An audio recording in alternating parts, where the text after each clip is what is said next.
Archives of Prasar Bharati presents the timeless treasure of golden era.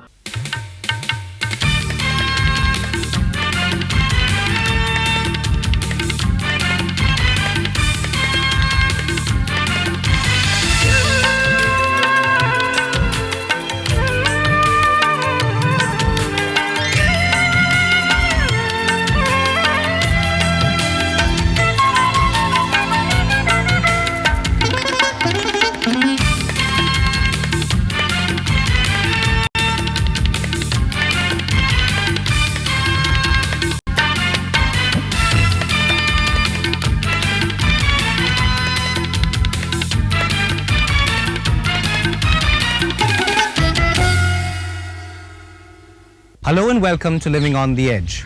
The monsoon is finally over, but the havoc wreaked by floods has left a trail of death and destruction in its wake.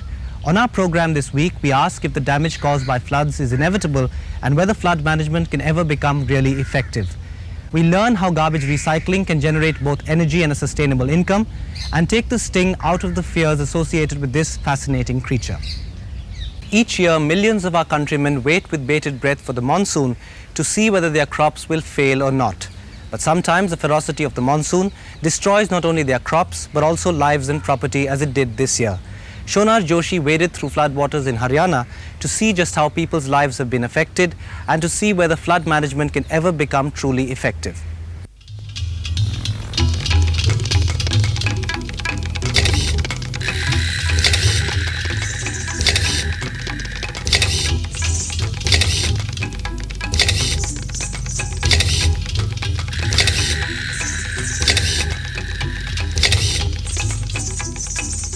Dhan Singh comes from the village Ismaila in Haryana.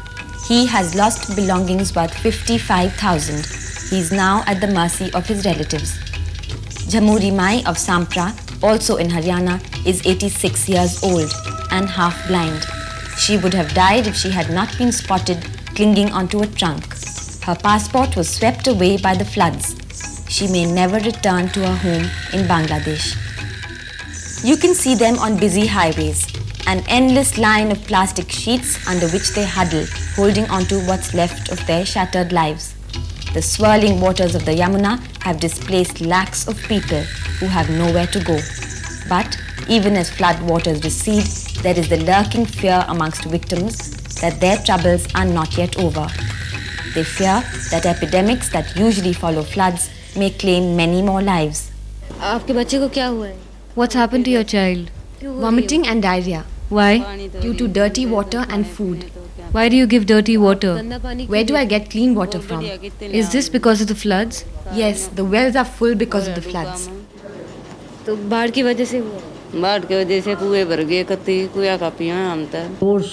who come to us too late and body water has been completely depleted, they can be fatal. Even they can die in the way while they are coming, because from the remote village when they have to come, and they have to come through water, and water is already up to their neck.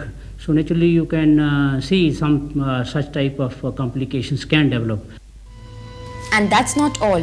There have been hundreds of cattle deaths in each district. Their rotting remains are a potential source of infection and disease. We are in fact very worried about epidemic spreading because of these animal carcasses, and we are in fact we have mounted a very big campaign to get these carcasses out, because the battle will start actually after the water is taken out. Although the government is confident it can nip any epidemic in the bud, it's too early to see just how successful their plans will be. After all, operations are not over yet.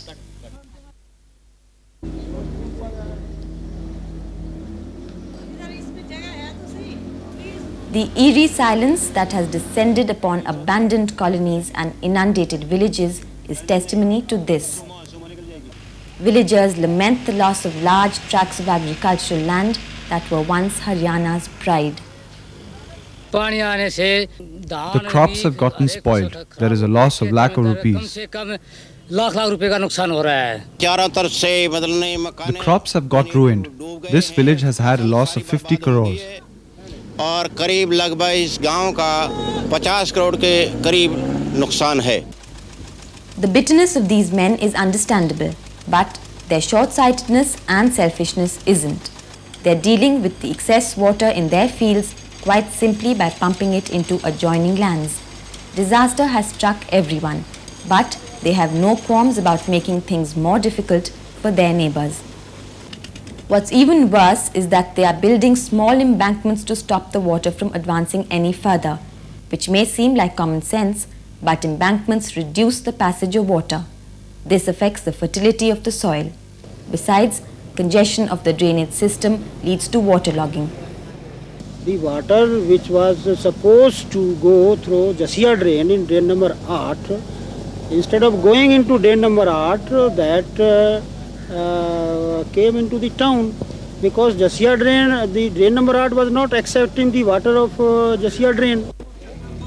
Answers such as these make you wonder whether floods are something we just have to learn to live with.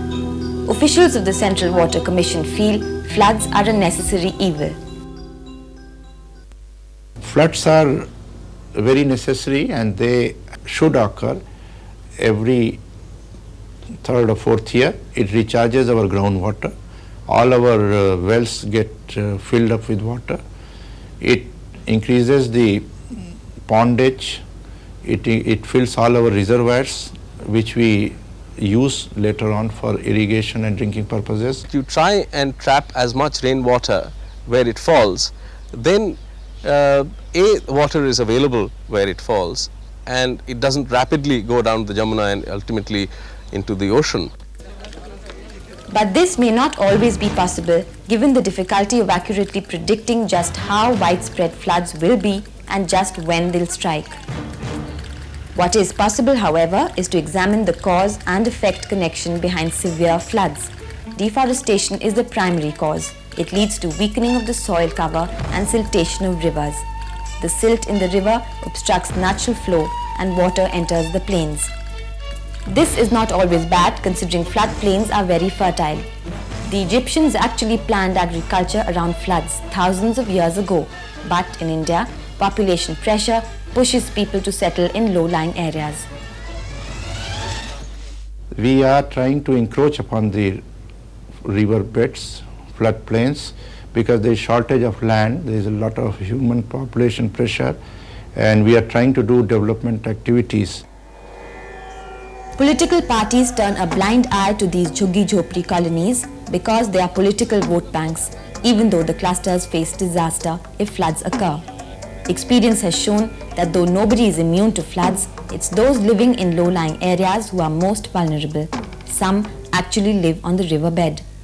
Had there been another person in my place, there could be 1,000 more Jhuggis or 2,000 more Jhuggis in a year. So that's the main problem.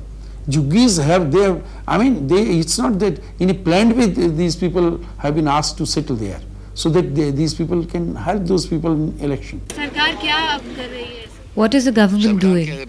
What will the government do? It's quiet. It's not doing anything. It is totally paralyzed. Only the military can help. I notice some government people are taking action. But where is the deputy commissioner? What is he doing?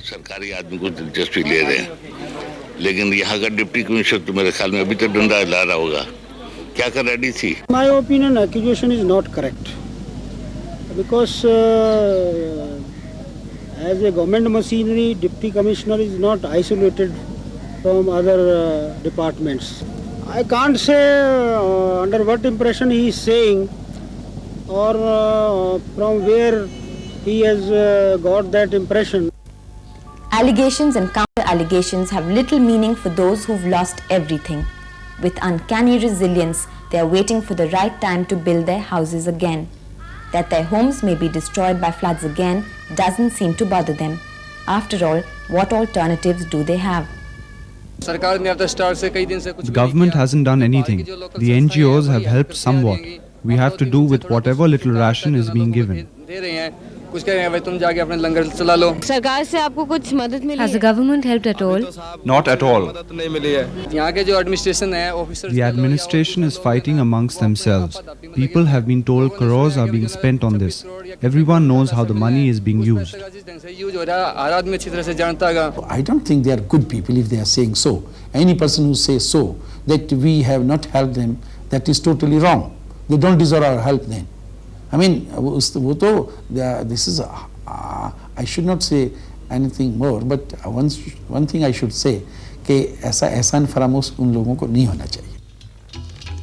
The question is, are relief measures meant to be a favor to those affected in one of the worst flood-affected countries in the world, or a means to help them rebuild their shattered lives? Floods are more than natural disasters. They signal a farmer's bankruptcy and a slum dweller's nemesis.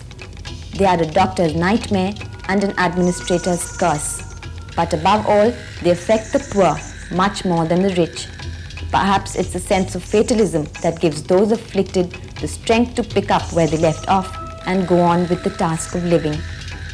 We may never be able to prevent the arrival of this unwelcome visitor, but the least we can do is to be ready for him when he comes, and perhaps make his stay as brief and painless as possible.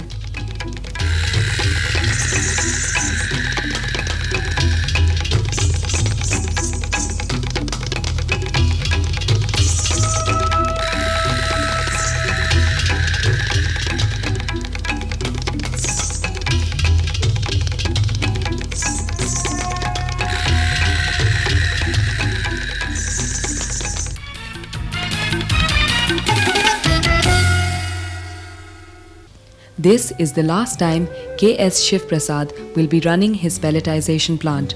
After a prolonged battle over procedure with the Bangalore City Corporation, the man who set up what could arguably be called the first waste conversion plant in India has had to shut it down and relocate it. We started in 1988 and I did all my work manually. After that 1989, TDSA came into the picture and we got the loan for the pilot plant. Then 1990, in 1 year, we made this plant successfully operate. Then the sanction was made for a major plant in Bangalore, 1990. From that day onwards, we have been, from pillar to post, we have been running for that to get a piece of land and the agreement. Oh, whatever help they want. I mean, if they want to collect garbage and take it, it's well and good, we will certainly help them. Or if they are setting up certain plants to generate energy in any form, we are prepared to help them in whatever they want. I mean, it depends on what proposal they have. The corporation's offer has come too late. Dithering and bottlenecks not only dampened Shiv Prasad's enthusiasm, but also forced him to look for and find benefactors with vision. Fortunately for him, he was given a red carpet welcome in Tamil Nadu and has shifted his operation there. In Madras, they were prepared to allot land, 10 acres for a power project, a major project involving 20 crores investment. And a joint sector company was formed with Tamil Nadu Industrial Development Corporation. All we want is a portion of the land for the project, not for, let it be a joint sector company. We don't want to own the land. It will be part of the government only. And disposal, we are helping them in disposing of the garbage and getting a useful product out of it. But just what is this useful product? How is it manufactured? And why does the United Nations refer to Shiv Prasad's endeavor as one of the 100 eco-friendly projects of the year? The answers to these questions are simple. The product is an energy-filled pellet. The raw material is everyday garbage that costs 4 rupees a ton in Bangalore. And pelletization doesn't harm the environment. The process begins with garbage segregation, where stone and sand are removed. Garbage then goes into a rotary dryer, which kills bacteria and removes excess moisture. Magnets then help remove iron particles, after which the waste goes into a pelletizer and emerges as a highly combustible material in the form of pellets. The whole process takes 22 minutes. Once we tried it out there in the pelletizer and pellets started dropping, I knew where I hit it. We could develop this technology on a larger scale. Pellets have both domestic and industrial applications.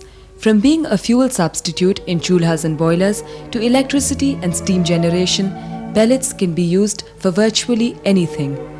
And yet, despite securing finance from the Technology Development and Information Company of India Limited and India Renewable Energy Development Agency Limited, Shiv Prasad was unable to obtain land to set up his operations. They all showed a very keen interest in supporting this project. But unfortunately, the requisite land for this project was not made available to us. As far the private promoter is concerned, it is attractive as a venture for him, as a business venture. It is attractive because you start with a raw material which is very nominal cost and you get a product which has a value in the market. And it's cost effective too. It's 100 rupees cheaper than coal and has the same heat value. Besides, emission levels are lower than when coal is involved and far cleaner. And to top it all, open dumping of garbage is reduced and solid waste management gets a boost. All this sounds promising, perhaps too promising. Is there a flip side to Shiv Prasad's optimism? It's clear that as long as state governments feel that individuals are profiting from what they consider to be theirs, pelletization will be an exception rather than a rule. In fact, some people say Shiv Prasad's Bangalore experiment failed because he did not pay the right people. Secondly, consumers need to be prepared for a cheaper, environment-friendly option and know where to get it. And finally, and most importantly, an infrastructure needs to be created to make sure pellets keep rolling out. Because private initiative without government support, particularly in waste and energy generation, can at best be a half measure.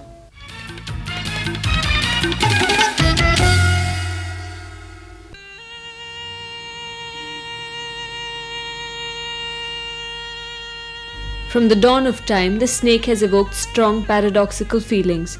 It has been worshipped, feared, puzzled over, and hated.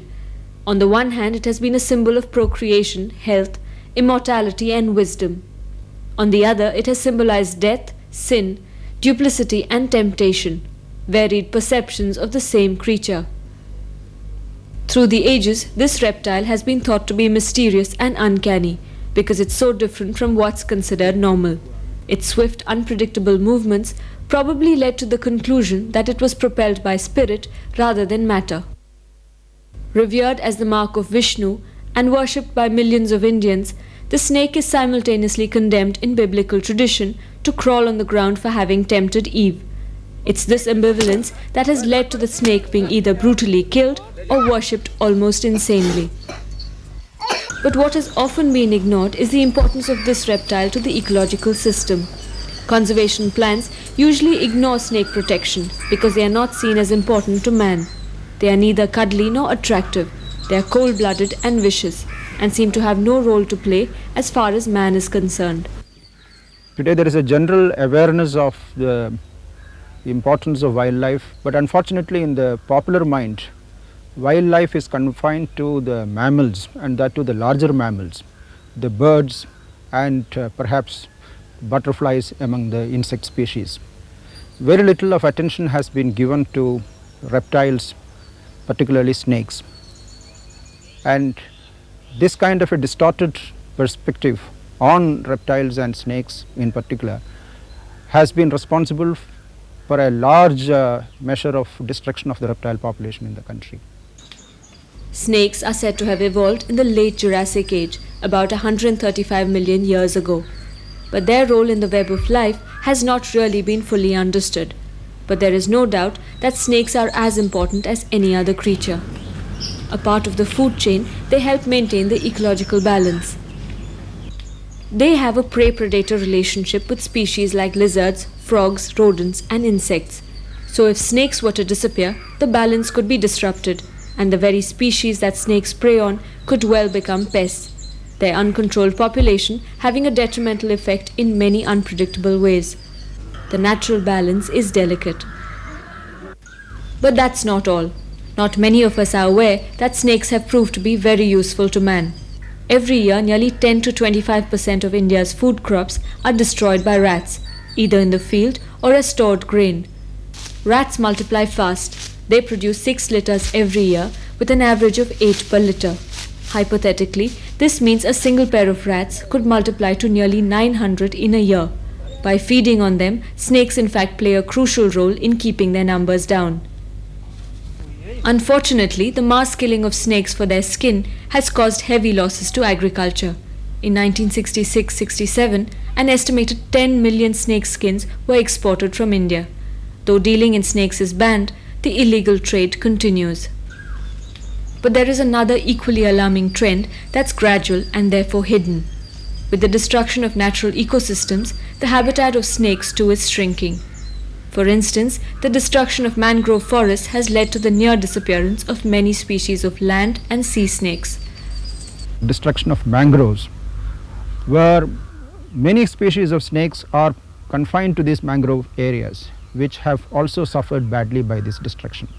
During the last 30-40 years, there has been a tremendous decline in our snake population, partly because of habitat destruction. There are over 2,700 species of snakes in the world, and of these, nearly 250 are found in India. Contrary to popular belief, very few are really poisonous, but fear and ignorance often leads to their brutal killing. Ironically, it's been found that most deaths due to snake bites occur because of shock rather than the venom. In fact, studies have shown that venom contains many important enzymes that aid medical research. In fact, snakes are protected under the Wildlife Protection Act of 1972. This means their killing is illegal and their habitats should be protected. But unless we overcome our fear and really understand that these creatures are as important for the well-being of the ecosystem as any other, they might well be exterminated and be known only in myth and religion.